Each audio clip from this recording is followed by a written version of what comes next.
मराठवाड्यातील पदाधिकाऱ्यांची मातोश्रीवर बैठक दुपारी 12 वाजता मातोश्रीवर बैठक विधान परिषद निवडणुकीच्या पार्श्वभूमीवर चर्चेची शक्यता।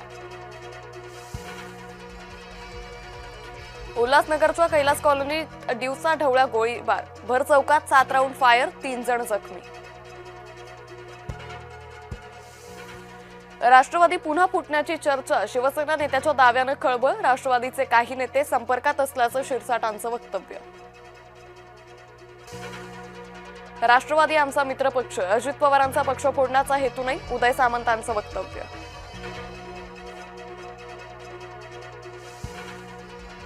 पार्थ पवारांबद्दल नाराजी नाही सुनील तटकरे यांनी केलं स्पष्ट राष्ट्रवादीच्या विलीनीकरणावरही पडदा।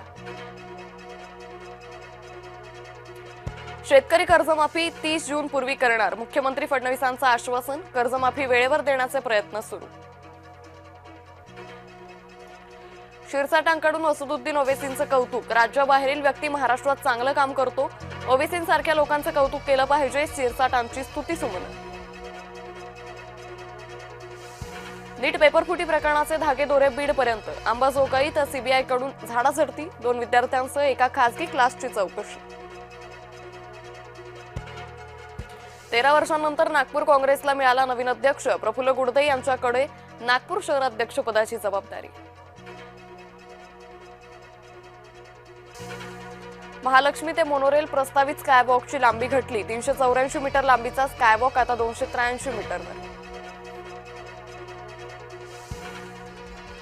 धाराशिवच्या ग्रामीण भागात इंधन तुटवडा डिझेल संपल्यानं शेतकरी आणि सर्वसामान्य हतबल इंधन तुटवड्यामुळे शेतीची कामं रखडली। जनतेच्या प्रश्नांवर चर्चा सुरू असताना अधिकारी मटक्याचे आकडे पाहण्यात व्यस्त सावंतवाडीतील अधिकाऱ्याचा प्रताप। आई रागावल्यानं मुलीनं स्वतःवर केले चाकून वार चाकू हल्ला केल्याचा केला बनाव पोलीस तपासात बिंग फुटलं। गोंदूर राजेंद्र गडगे प्रकरण गडगेची मुलगी आणि इतर दोघांचे अटकपूर्व जामीन फेटाळले तंत्रमंत्रानं आजार बरे करण्याचा दावा करायचा गडगे। वांद्रे अतिक्रमण विरोधी कारवाई दरम्यान दगडफेक प्रकरण 15 आरोपींना पोलीस कोठडी एका अल्पवयीन आरोपीची बाल सुधार गृहात रवानगी।